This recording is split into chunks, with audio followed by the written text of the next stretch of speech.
This is a presentation we're going to do today about becoming expert problem solving. And because that is one of our values, is simplistic solutions.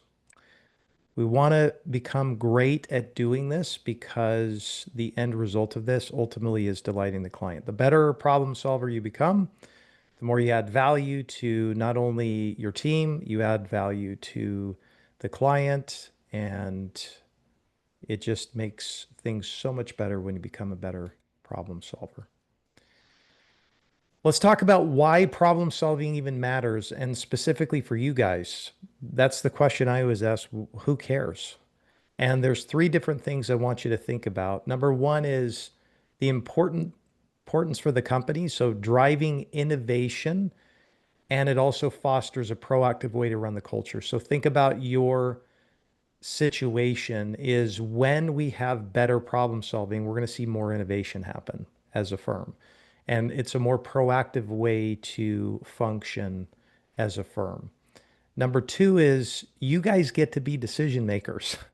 Sometimes in firms, it's always one person and there's a bottleneck on how things are run, but it allows you to be more empowered to feel like, okay, I'm not just here being told what to do, but I actually get to have a say in what happens and I actually get to make a decision. And there's more engagement on your part, more ownership on your part, and things will get done faster and more effective when there's not a bottleneck of one person who has to be the central place for getting all things approved and done. Doesn't mean there's chaos. It just means that there's more clarity, there's more effectiveness, and there's more ability for you to be more engaged. So that's the second reason why it really matters, is because more engagement means more buy-in. More buy-in means that you enjoy what you're doing more, and the end result of that, again, is delighting the client. The third one is starting to shift your perspective about viewing problems as more of an opportunity. Sometimes you think, oh, there's another problem. And it just can feel like this weighty thing where we have the wrong perspective about it, as opposed to changing your perspective to say, you know what? Right behind this problem is some golden nugget, and there's something really amazing that's going to come out of this challenge that I'm about to run into. And so it's not just some obstacle in my way, but it's an opportunity for me to grow, to transform, to be challenged, to help my teammates. And again, you'll hear it a thousand times, but ultimately delighting the client. You get to become a better servant when you become a better problem solver. If you've ever been on the being a recipient of somebody being a good problem solver, it gives you peace of mind. You feel like you're like, man, thank you. You just made my life so much easier and so much better because you helped solve problems. Conversely, you've also been on the other side of the coin when someone has no engagement. They're not trying to solve your problem, but they have no problem telling you there's a problem, but they're not engaged. And it's frustrating. And so we want to not be that way. We want to be good problem solvers. So the problem solving mindset. So again, part of really thinking through being a good problem solver is the way you think, the way you look at things. If we all walk into a room, there could be the same exact scenario. Let's say we were going to a networking event and five of us walk in there and we see a bunch of people. Well, one person might think, "Oh my gosh, this is so amazing. We have so much opportunity to connect and meet people and engage." And then another person might think, "This is horrible. I don't even know what to say, who to go talk to, what I'm going to say." And there's no really difference. The scenario is the same. It's your perspective that starts to either be the way this is going to turn out or not. And so we want to have three things when we're trying to solve problems. The first one is curiosity. Fostering curiosity enables us to explore different perspectives and generate innovative ideas. So here's some interesting things to remember about this. When you ask somebody a question, this is just scientific right now. Your brain's prefrontal cortex, okay, so the area for what we would call like reasoning, planning, decision making, it fires up. Okay, they show that. And it creates what they call a cognitive itch. Okay, so you want to resolve this gap as soon as a question gets asked of you. And in a real sense, what happens is your brain or even your amygdala can get hijacked. It's a tremendous thing to think about that we're designed in such a way that when someone asks you a question or you even ask yourself a question, it's going to start the process of you solving a problem just by asking a question. And by the way, you don't even have to necessarily have the answer right then. Just put it in your brain and watch over the next couple of days. All of a sudden, you're in the shower, you're just walking down the street, and it's like, oh my gosh, that's it. And so, just asking questions and being curious as you walk into things is one of the first frameworks that we want to have when we're trying to solve problems. The second thing is facts versus opinions. When we're trying to solve problems, you need to distinguish between what is a fact or what is just an opinion and allow for clearer understanding and more informed decision making when you're trying to solve problems. You need to be able to delineate when someone says, okay, well, we're just not doing as many sales, or this is just so horrible, or the market sucks, or whatever that is, versus saying, well, we've seen X amount of opportunities in the last 30 days, and these are the types of things we've actually converted to. Just what are the actual facts versus just an opinion is important when you're trying to solve a problem. Not that the opinion doesn't matter, but you want to try to get as close to reality and close to facts as you can when you're trying to solve a problem to ignite that element of your reasoning brain. The third one is you've got to ask better questions. Really thinking through, if you've ever watched a podcast or watched somebody getting interviewed, you are so engaged a lot of times just because of the way the questions get asked within the interview. And you think, oh my gosh, that was a great question. And all of a sudden you become more engaged when you're becoming better at asking questions in order to be a better problem solver. So here's a framework that we want to walk through about problem solving. The first one is facts. The first thing we need to do when we're trying to solve a problem is to state the actual reality of the problem and then identify what its causes are. So I'll give you an example of this. So let's say we're having some sales issues or some conversion issues, and we might say something like, over the last 2 quarters, the firm's loan inquiries have increased by 20%, but the conversion rate, which are inquiries that, haven't turned into closed deals, has dropped, from 40 to 25%. And then you would say, well, what are the causes that are identified? You might write down there's delays in underwriting, turnaround times, there's a lack of clarity in communication between originators and borrowers, and then competitors are offering faster approvals and being more transparent on their terms. So that is how you would actually walk through understanding this element when you're trying to solve problem of facts. This is how I'm going to get the facts, and then I'm going to try to identify as best I can 2 or 3 or 4 elements of what are the causes of that. Number two is the ask. So we want to actually define your needs clearly and then specify why they actually matter. So again, continuing this example, we might say we need to improve the loan conversion rate back to at least 40% within the next 6 months. Because remember, specific is terrific, vague is the plague. And so it matters, here we go, higher conversions directly increase revenue and profitability.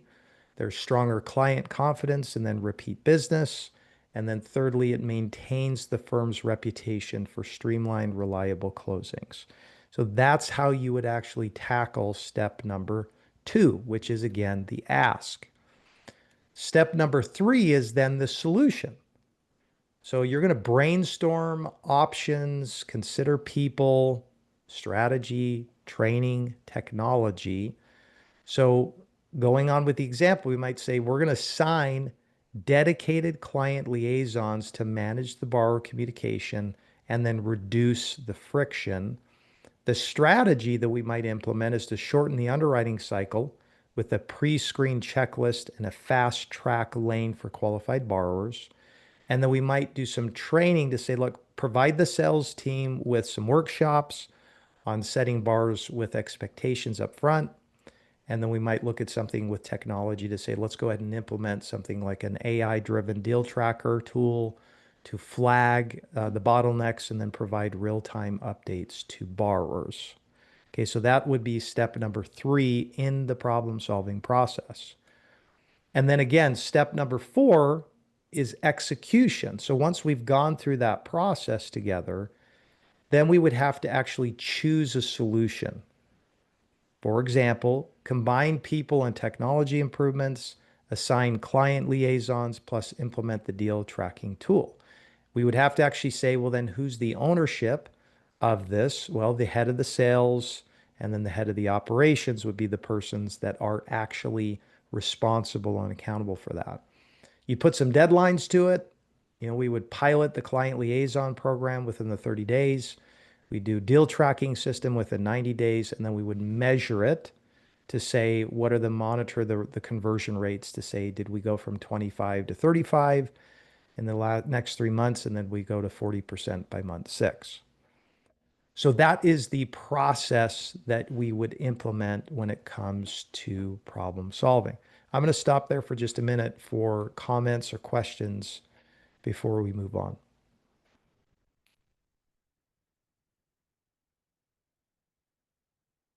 Or clarity.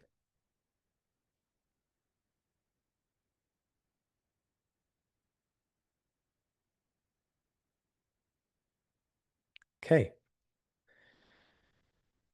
Now we're going to go on to understanding the reality as the first step in like effective problem solving. So clearly stating the facts. And there's this process that we can walk through called the 5 whys.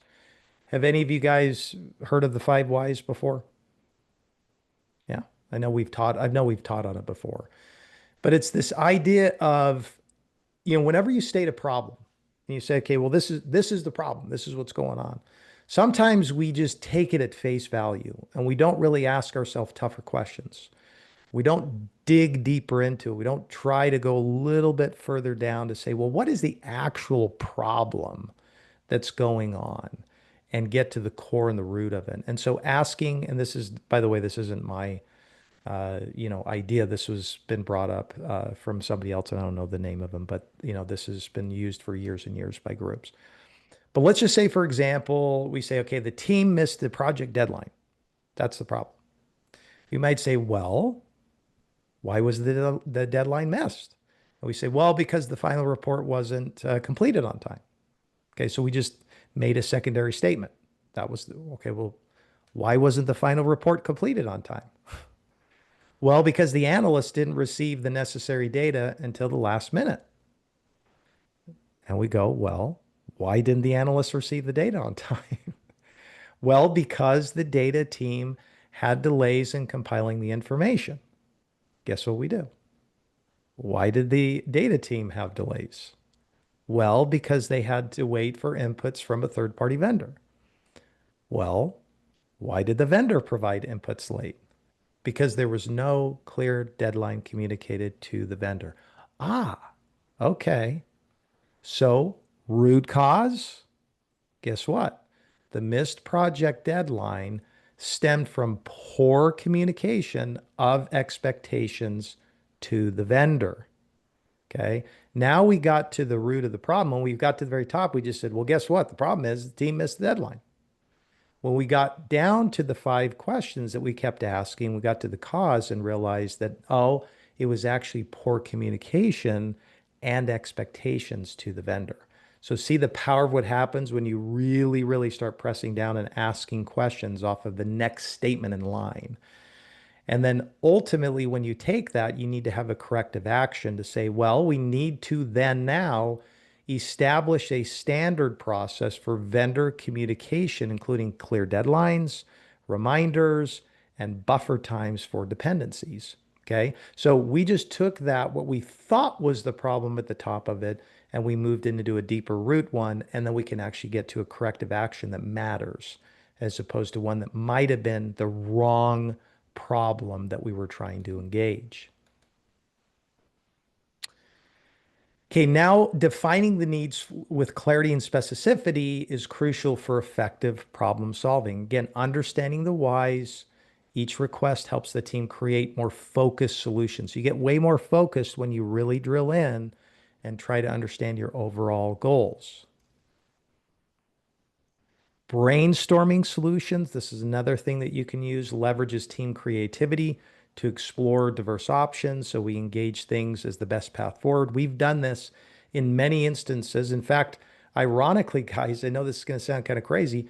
We're sitting here with a company that was built based upon what happened up in Flagstaff years and years ago when we're all sitting up there for a couple of days being led through an exercise. And I think if whoever was there, I can't remember, Becky, were you there too? I Yeah. think you were, right? Yeah. Okay. So we sat up there and brainstormed. And if you, gosh, I wish I would have had a picture of it. The walls were just covered in sticky notes everywhere. Okay. And everybody was having to be engaged in solving this problem that we were running into.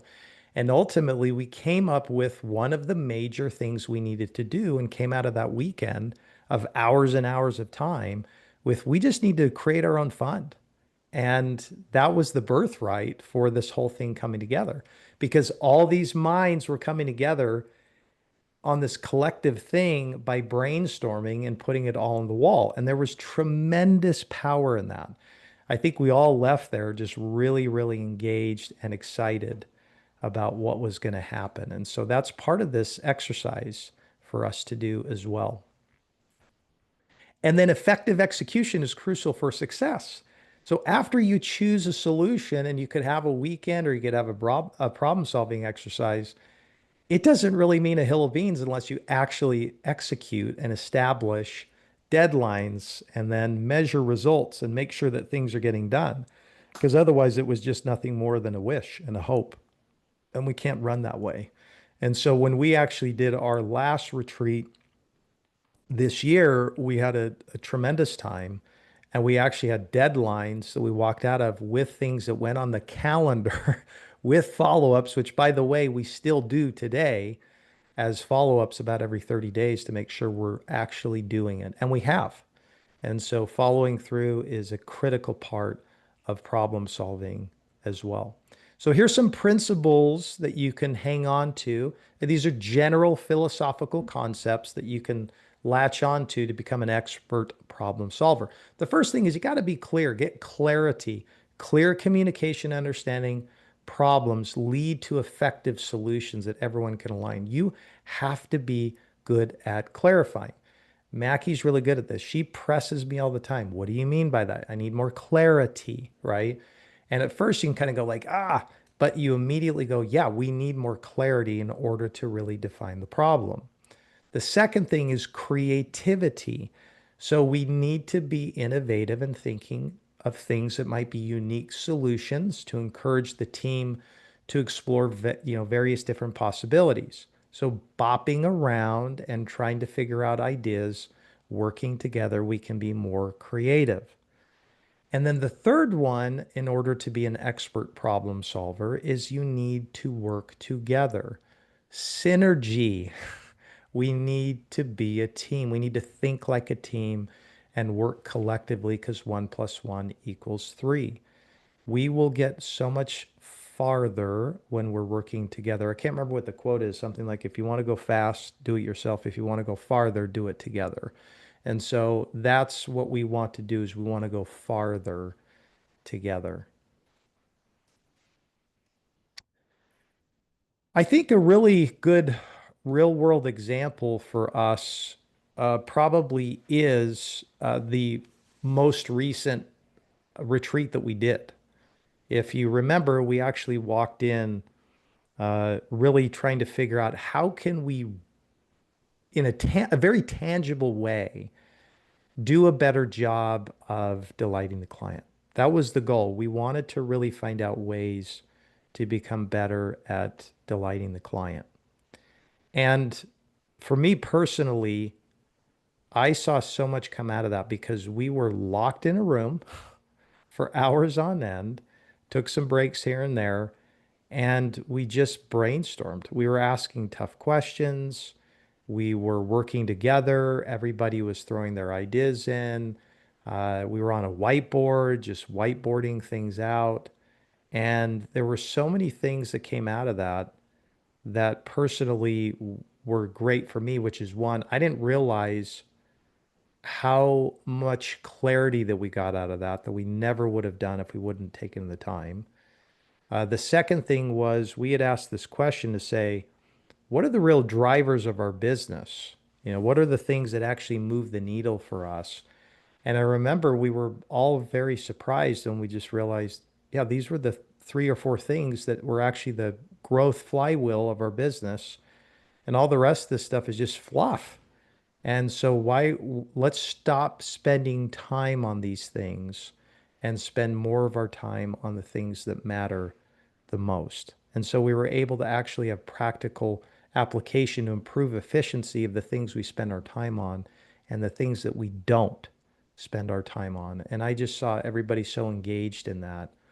And I think the measurable outcome for us was we actually had literal things that we knew we could put in place that would make it more effective and productive for the customer. When they come into the portal, they're able to actually do things with us that we were able to build out and are still building out, and all these different tools that we've been using in order to make it more effective and productive and cut time down, and even barriers that we thought would make it more difficult for the customer.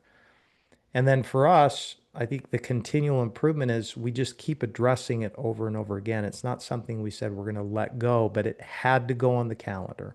Because if it goes on the calendar, it's going to get done. And so for me, that real world example was so productive and so effective. And I think it's going to pay dividends for years to come for the ultimate customer who doesn't even know what we're doing, but it doesn't matter. They're going to be the recipient of it at the end of the day. So, look, in closing here, and then we're going to spend some time just talking through this together. Look, every problem is just an opportunity. And by the way, this is actually something for you personally in your personal life. I can tell you, Jill and I have so many things we have to solve problems on all the time with kids and challenges and health things that are going on. This stuff works. It actually works at home, in your personal life. It works in your professional life. It can work in any organizations that you are part of. It just works when you take the time to go through a process and implement the steps to make sure that you can get to a result of being a better problem solver. And it builds your character because now you start to see things differently and you're able to be more excited when a problem comes as opposed to dreading it. And it also makes it so your teammates feel more confident, have more trust, because when you're a really, really good problem solver, you're ultimately an excellent servant at the end of the day. So that is the problem solving for us today. And so as I close up here, I just would love to hear from some of you as to your